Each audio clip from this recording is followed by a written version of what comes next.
Hello साथियों, आप सभी का आपके अपने चैनल पर स्वागत करते हैं। यदि चैनल पर नए हैं तो चैनल को सब्सक्राइब कर लें। आज का टॉपिक है जलवायु। किसी क्षेत्र की जलवायु को निर्धारित करने वाले मुख्य कारक क्या, कौन सा अक्षांशीय और अवस्थित। जलवायु को नियंत्रित करने वाले कारकों से संबंधित शब्द। जलवायु को नियंत्रित करने वाले कारकों के लिए एक शब्द लैंड फॉर्म्स प्रयोग किया जाता है जो जलवायु को प्रभावित करते हैं। लैंड फॉर्म लैटिट्यूड, ए से अल्टीट्यूड, एल से लैटिट्यूड अक्षांश, ए से अल्टीट्यूड ऊंचाई, एन से नियरनेस फ्रॉम सी समुद्र से निकटता, डी से डायरेक्शन ऑफ विंड पवन की दिशा, एफ से फॉरेस्ट बर्न, ओ से ओशियन करंट समुद्री जलधाराएं, आर से रेनफॉल वर्षा, एम से माउंटेन पहाड़ पर्वत, एल से सोइल मिट्टी। अगला पॉइंट है कि भारत में ग्रीष्मकालीन मानसून के प्रवाह की समान दिशा क्या है। तो दक्षिण दक्षिण पश्चिमी से दक्षिण पश्चिम से उत्तर पूर्व, दक्षिण पश्चिम से भारत के उत्तरी पश्चिम मैदान में शीत ऋतु में किसके प्रभाव से वर्षा होती है। पश्चिमी विक्षोभों के प्रभाव से। भारत के किन राज्यों में शरद ऋतु में वर्षा होती है। पंजाब एवं तमिलनाडु में। भारत में औसत वार्षिक वर्षा कितनी है। लगभग 125 सेंटीमीटर।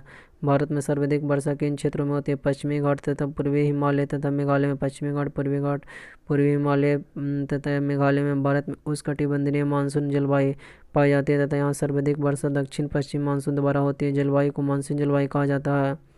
भारतीय उपमहाद्वीप पर ग्रीष्म ऋतु में उच्च ताप और निम्न दाब हिंद महासागर से वायु का आकर्षण करते हैं जिसके कारण प्रभावित होती है दक्षिण पश्चिमी मानसून। व्यापारिक पवने 0 डिग्री से 23 डिग्री उत्तरी एवं दक्षिण अक्षांश के मध्य बहने वाली पवनी है। ये पवने उपोषण उच्च वायु दाब कटिबंधों 35 डिग्री नॉर्थ साउथ से विषुवतीय निम्न वायु दाब कटिबंध 0 डिग्री से 5 डिग्री नॉर्थ साउथ की ओर बहती है। उत्तरी गोलार्ध में इन्हें उत्तर पूर्व व्यापारिक पवने तथा दक्षिण गोलार्ध में दक्षिण पूर्वी व्यापारिक पवने कहा जाता है। आगे बढ़ते हैं। अगला पॉइंट है पश्चिम बंगाल और असम में ग्रीष्म ऋतु में चलने वाली पवनों को स्थानीय भाषा में क्या कहते हैं। काला वैसाखी तथा चाय वर्षा। भारत में सबसे कम वर्षा वाला स्थान कौन सा है। ले कोपेन ने वर्ष 1918 में विश्व की जलवायु को कितने वर्गों में विभाजित किया। 5।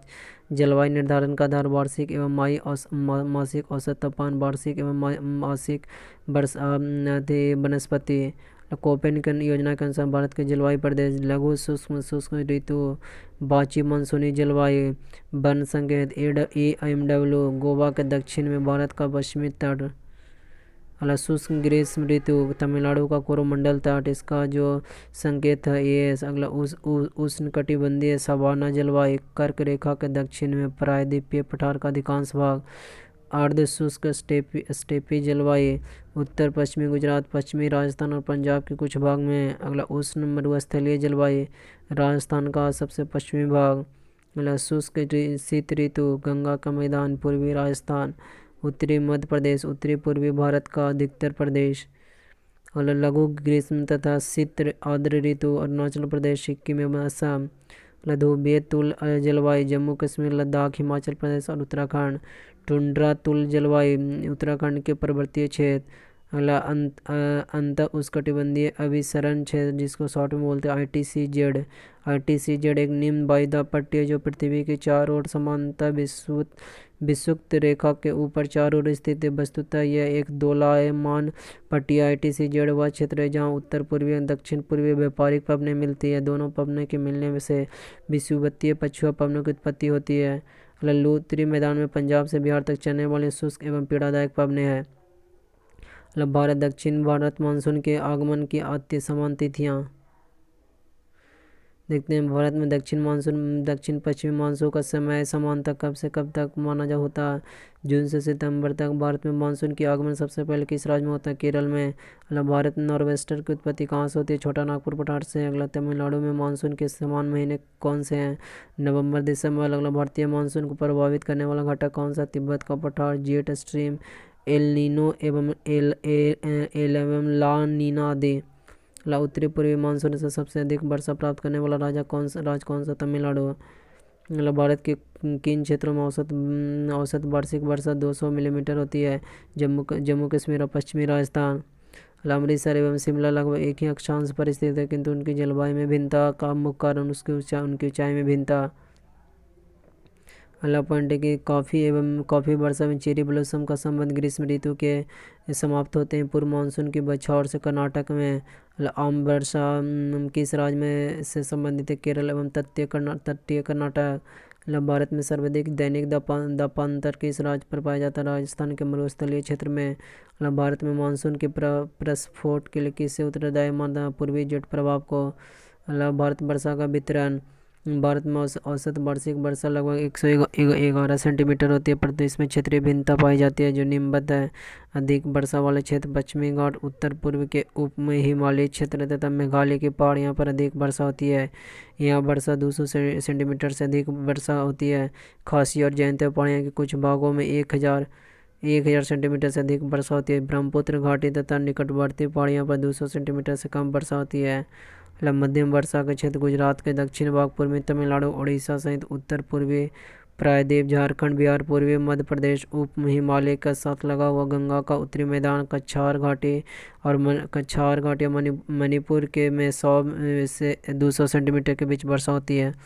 न्यून वर्षा का क्षेत्र पश्चिमी उत्तर प्रदेश, दिल्ली, हरियाणा, पंजाब, जम्मू एवं कश्मीर, पूर्वी राजस्थान, गुजरात तथा दक्कन के पठार पर वर्षा 50 से 100 सेंटीमीटर के बीच होती है। अगला अल्पत वर्षा के क्षेत्र प्रायद्वीपीय भारत के कुछ भागों, विशेष रूप से आंध्र प्रदेश, कर्नाटक और महाराष्ट्र के वृद्धि छाया प्रदेश एवं लद्दाख और पश्चिमी राजस्थान के अधिकतर भागों में 50 सेंटीमीटर से कम वर्षा होती है।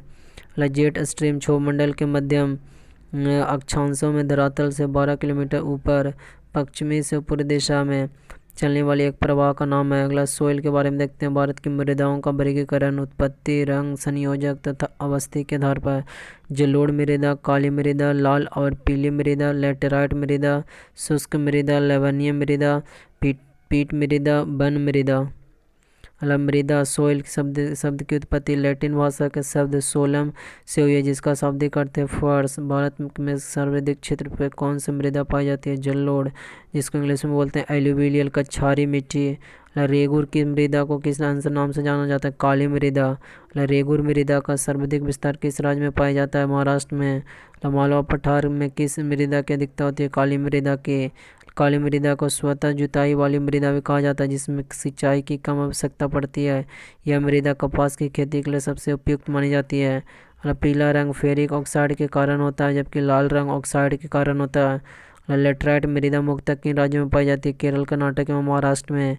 लोहे की मात्रा अधिक होने के कारण कौन सी मृदा दिनों दिन अनुर्वर इनफर्टाइल होते जा रही है? लेटराइट।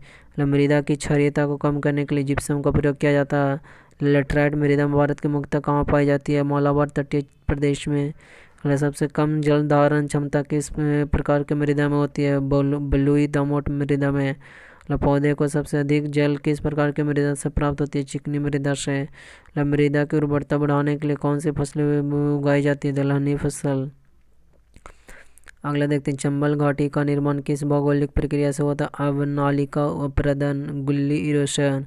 चाय बागानों के लिए कौन सी मृदा उपयुक्त है? लेटराइट। दोमट मृदा एलुवियल सॉइल में कौन से कण पाए जाते हैं? गाद, मृत्तिका एवं रेत, सिल्ट, क्ले एवं सैंड। अगला, भारत की मृदाओं में किस सूक्ष्म तत्व की सर्वाधिक कमी है? जस्ता।